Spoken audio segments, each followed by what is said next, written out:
Okay,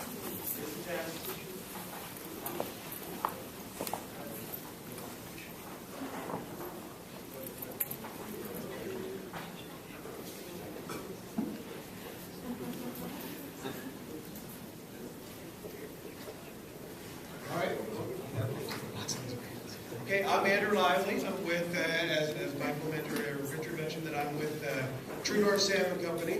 So I'm with Cook Aquaculture, and we have two brands, True North Salmon Company and Heritage Salmon. I'm going to talk a little bit about both of those brands here today. Catherine McClatchy is here with me as well. Catherine is our sales representative in the Texas area, so if you have any detailed questions, Catherine's going to be around for the next day or so answering questions, and we have to see some people. So, a little bit about Cook Aquaculture, True North Salmon, Heritage Salmon. We raise Atlantic salmon. We started doing this about 27 years ago, and we raise Atlantic salmon in the Gulf of Maine, the Bay of Fundy, and I'm going to show you a map for any of the people that are from Maine where that is, and I'll show you we also have operations in Chile as well. We say that we are the only producer, and then we say it because it's true, the only producer in North America that raises salmon from egg to plate. We control the entire process from the salmon egg right up to the plate. We even have trucks that deliver the fish fresh right away. How did we start? It was interesting. I was here a couple of months ago meeting with Brad and Richard, and sort of the Fruge story that I heard kind of sounds a lot like our story. We started in 1985 with 3 employees, Gifford, Michael, and Glenn Cook, who are from New Brunswick, which is, I don't know your family history, but I bet you the Fruges from New Brunswick. The Acadians were definitely from our area. They started 27 years ago, and I got to tell you, they were kooks out there going to raise salmon in the ocean. And they started with 5,000 fish. They hand-built their own wooden pens. They put the 5,000 fish in the water, and 18 months later, they had 5,000, 18 to 20,000 fish. And now we have 2,800 employees worldwide. We are the largest Atlantic salmon aquaculture company in North America, the longest operating aquaculture company in North America. We have operations in Canada, United States, we're the only Atlantic salmon operator in the United States, in Chile, and we also do sea bream and sea bass in Spain. We're also on Undercover Boss. Have you guys ever seen the show Undercover Boss? I'll give you a little bit of a forewarning, Michael. If you're ever on Undercover Boss, it doesn't always work out the way you want it to. The story with Glenn Cook when he was on Undercover Boss is that he was, do everybody know what I'm talking about when I say Undercover Boss, the show Undercover Boss? He was on Undercover Boss and he was going out to the site, and the story is why there's this film crew is that he's an unemployed lumber worker making a career change into agriculture. And as I told you, he did every job in the company 27 years ago, so there's nothing that he hasn't done in business, including doing things like this. Anyway, he was out on one of the sites, and the guy asked him to pull, a 19-pound fish out of the water. When he pulled the fish out of the water and blew out, when you hold a big salmon, you have to hold on to his tail really tight, it kind of pinches a nerve out so he doesn't jump around. When he did that and didn't have any problems, the guy said, "This isn't the first salmon this guy's done." Anyway, it all worked out very well. He wasn't able to fix a motor that he was supposed to be able to fix. Anyway, it was a good experience for us all. And that just aired 2 weeks ago, and it'll be on Undercover Boss International shortly. I don't have the date, but I'll give you the date when it's on. So we have, for our True North operation, so as I said, all of our Atlantic salmon from the Gulf of Maine, Bay of Fundy, is the True North brand. We have about 100 saltwater sites in the Northeast. We only use about 60 to 70 of those sites. We have a crop rotation system, the same as you do with your crawfish. We have fish on the site for 18 months. After we harvest the fish, we let it fallow for a year. We're doing the same thing. We have a 3-year crop rotation cycle with all of our sites. We've applied the same technology to Chile. We're the only ones that are doing this in Chile. We control the hatcheries, the freshwater phase. We have sites hatcheries in New Brunswick, Maine, Nova Scotia, and Newfoundland. And we have processing facilities in Maine, New Brunswick, Nova Scotia, Newfoundland, Prince Edward Island. Where the heck is this guy talking about? So this is the area where we operate here. So this is the state of Maine here, and this is the province of Nova Scotia, province of New Brunswick. This area here is the Bay of Fundy, and this area all around here is the Gulf of Maine. Why did we start there? Why did we go there? Does anybody know why? Who caught the hat? Why did we start in the Bay of Fundy? he doesn't answer, somebody else gets a hat. Best place to grow salmon. Highest tides in the world. Tides in the Bay of Fundy go up and down 30 feet. But you get to keep your hat, don't you? You have the right. Tides go up and down 30 feet twice a day in the Bay of Fundy, the Gulf of Maine. I'm a guy, I don't know measurements that well, but it's probably about twice as high as this building. The tide comes in and out. Twice that amount every day, 2 times a day. So we've got clean, cold, fast-flowing water in our area. That means that the temperature doesn't fluctuate that much. And it also means that the temperature, the water is clean and moving all the time, so the salmon are swimming all the time. Best place in the world to raise salmon. We also have now moved into heritage salmon. Where did we go? We moved away from the crowd. We aren't at the end of the world, but you can almost see it from where we are in Chile. We are at the very, very southern tip of Chile. We've gone down there. We are further away from all the other main processes in Chile. Why are we down there? Being cold water. We don't have the tides down there, but we do certainly have the currents down there. They don't have the tides as great as we do. And the other thing that we have down there is very low salinity levels. We're right beside a glacier. It is cold. We're right beside a glacier. The glacier actually reduces the salinity of the water, which makes it an excellent growing condition for our operations, for our Atlantic salmon. So we are at the very, very southern tip of Chile, and that's where we produce our heritage salmon. Fruge buys both heritage and Trudor salmon. So a little bit about this salmon. What is this fish that we're talking about here? Is anybody here not eaten Atlantic salmon? Get a hat if you haven't eaten Atlantic salmon or just some salmon. Everybody's had Atlantic salmon before? So what is it about this fish? So salmon salar is the Latin name for Atlantic salmon. Why do they call it salmon salar? Salmon salar means the leaper. One of the unique characteristics of Atlantic salmon is that they jump. And, you know, all the other wonderful fish that the first guy was talking about, none of them jump out of the water. And so that's something kind of unique about Atlantic salmon. So they're called the leaper fish. And Atlantic salmon has been a prized fish in our culture for many, many, many years. This is a fish that was in our rivers and streams all up and down the East Coast. And I'll show you a little bit of a map after this one. It was in our rivers and streams for thousands and thousands of years, for 20,000 years. I've got a slide for every year. I had a professor that told me the mind can only absorb, but the rear end can endure. So I'll try to get through this as quickly as possible.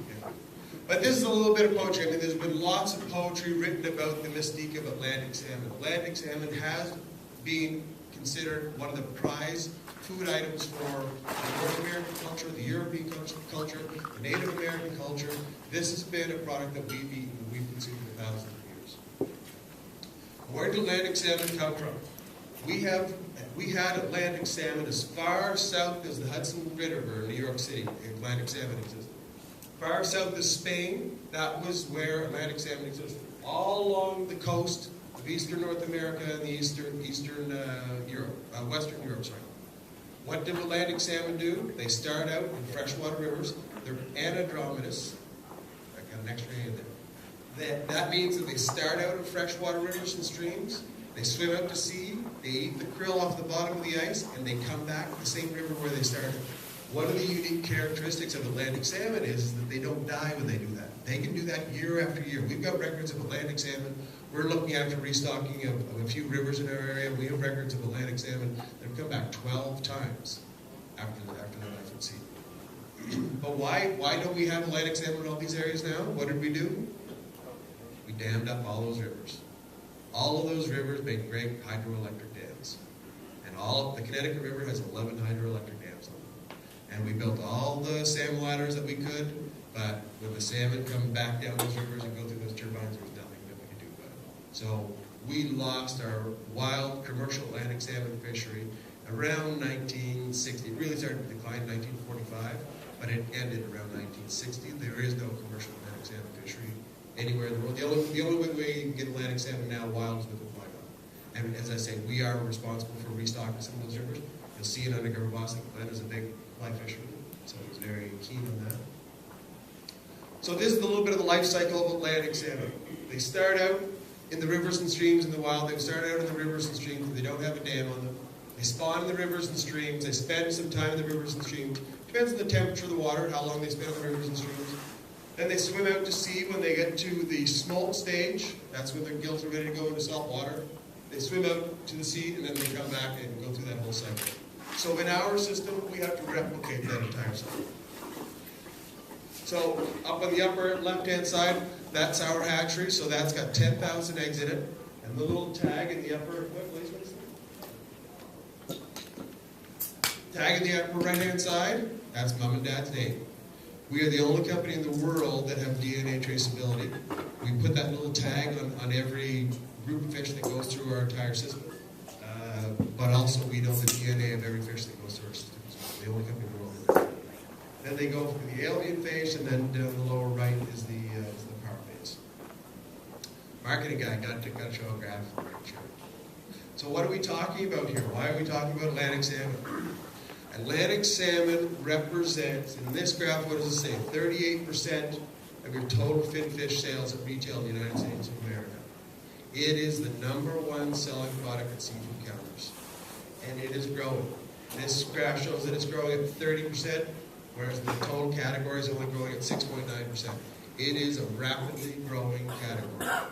And if you don't have it in your restaurants, if you don't have it in your stores, you should have it in your stores. It is the biggest selling item that you can have in your stores. You need to have a variety in your stores, and that's why you should carry all the other stuff that these guys are talking about. But this is the anchor product that you've got to have in your store. But you absolutely need to have variety. I was told I was allowed to use beer analogies. You can have different varieties of beer. You can't have just one variety of beer in your restaurant. You can have a dark beer, you can have a light beer, but you need to have variety. But you need to have the #1 selling item in your store as well, or in your restaurant. Why are people buying Atlantic salmon? As Dr. Osborne. It has the highest omega-3s. Everybody's talking about omega-3s. Does anybody not know it? I'll throw a hat out. Better be able to answer the question. Who's know what we got? Know what omega-3s is? What's omega-3? What are omega-3s? It's an oil that contains vitamin E. Yep. Well, it doesn't contain vitamin E. It's in oil. And the most proven benefit of omega-3s is the reduction of coronary heart disease. There's all kinds of other things that are associated with omega-3s. Reduction of Alzheimer's, improved joint health, better brain development in young children. But as you can see from this chart, omega-3s in Atlantic salmon are some of the highest you can get.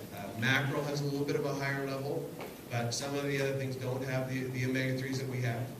On the right-hand side, I've got a graph of the wild salmon, the amounts of omega-3s in wild salmon. Atlantic salmon and king salmon or Chinook salmon have the two highest. Chum, pink, coho, sockeye don't have the same levels. So, and I'll talk a little bit about some of those other species as well. Other things that you can get omega-3s from, you can get omega-3s from flaxseed, you can get omega-3s from walnuts. You gotta eat about a bathtub full of that stuff to get the amount of omega-3s that you get from Atlantic salmon. Where's our competition? Richard asked me to talk a little bit about where supply is coming from. We are seeing Atlantic salmon being processed in all kinds of different places around the world.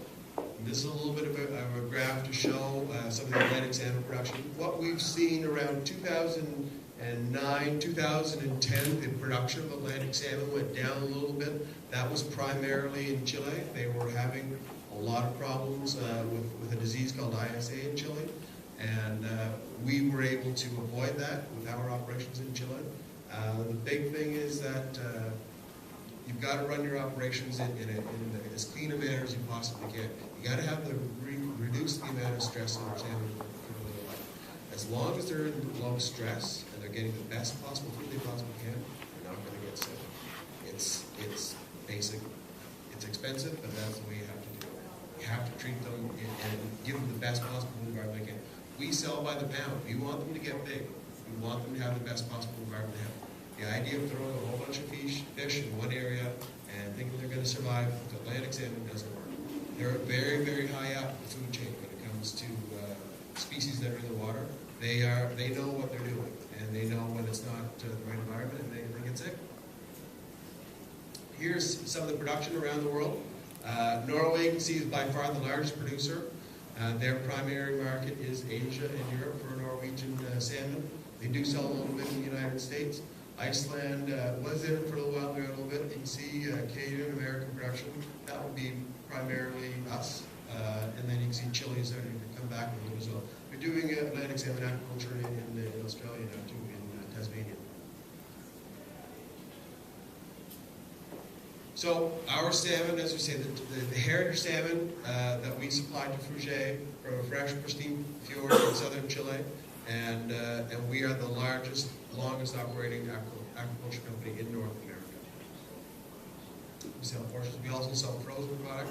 We're not selling any frozen product with Fruge yet. There's also been a little bit of a talk. People talk a lot about farm versus wild. Why, should we have farm salmon? Should we have wild salmon? We don't really talk about that anymore. We think that today you can have a Granny Smith apple, tomorrow you can have a Macintosh apple. They taste different. A farm salmon and a sockeye salmon taste different. They both are good.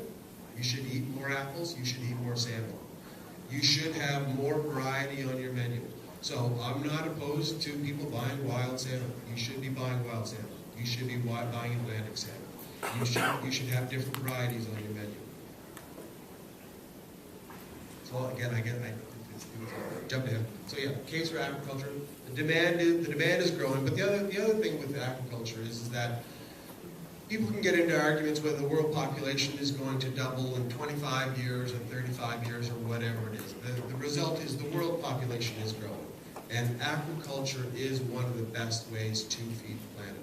The feed conversion ratio for Atlantic salmon is about 1:1.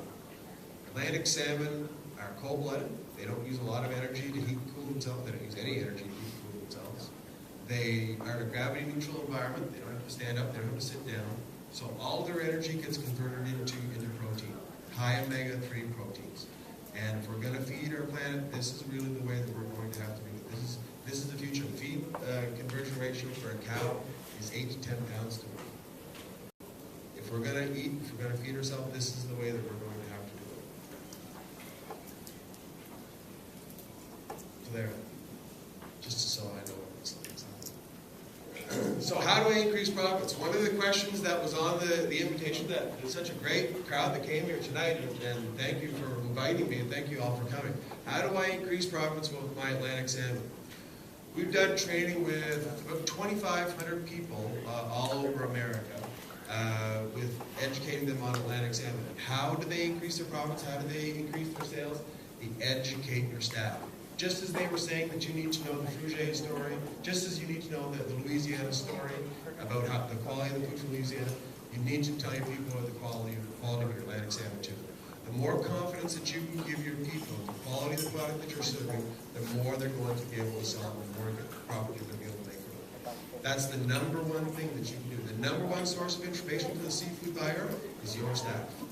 So the more information you can give your staff about the product, the more money you're going to make.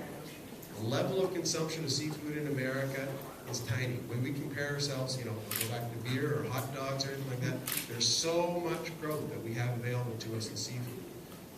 But people are afraid. They don't know what to buy. They don't know how to buy.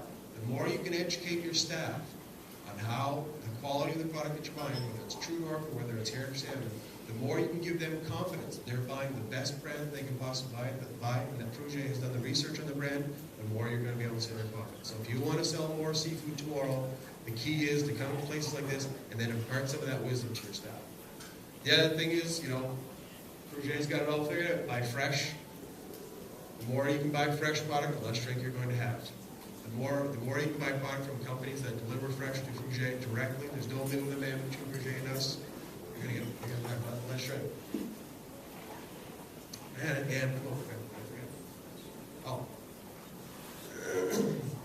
So why do you need to promote your brand? We did a little marketing. I had to do more research. 63% consumers are more likely to choose a branded Atlantic salmon versus an unbranded salmon. Who's going to go out and buy a Fisher-Price microwave, an unbranded microwave, or a whatever brand you want to put on a microwave? Who's going to buy unbranded tires versus branded tires for your vehicle? People look for brands to know the quality. 63% of consumers are more likely to buy a branded product versus an unbranded product. So the more you can let your people know that you have Heritage or True North branded product in your restaurant or in your store, the more likely they are to buy. 64% are more likely to choose a brand with the North American name on it. Guess the name of the product. 85% are willing to pay a premium. So if you want to know how to make more money, push the brand, educate people on the brand, whether it's Louisiana or Tanola, Heritage. And the other thing was we do salmon academies. We did seven academies this year, which wasn't a great idea. We were supposed to do 3. We did 7 salmon academies, so I'd like to invite any of you, if you ever want to come to a salmon academy, we'll bring you up, take you out, show you around to any of our sites, and you can learn more about Atlantic salmon. And that's it. And so what do we have? So Rodeo Kits, thank you, Catherine. We have kits in the back here as well. So you can see we have these pop-up banners here. We've got recipe cards on your table with a little bit of information. We've got the dividers that you can put into your restaurant. We've got some kits, I think we've got 20 or so kits here. If you want to take a kit and bring it back to your place of business, they're here in the back. Take them, and as I said, that's how you're going to increase your profits. That's how you're going to increase your sales. When you let your people know, let your customers know, I know where my salmon comes from, I know where my fish comes from.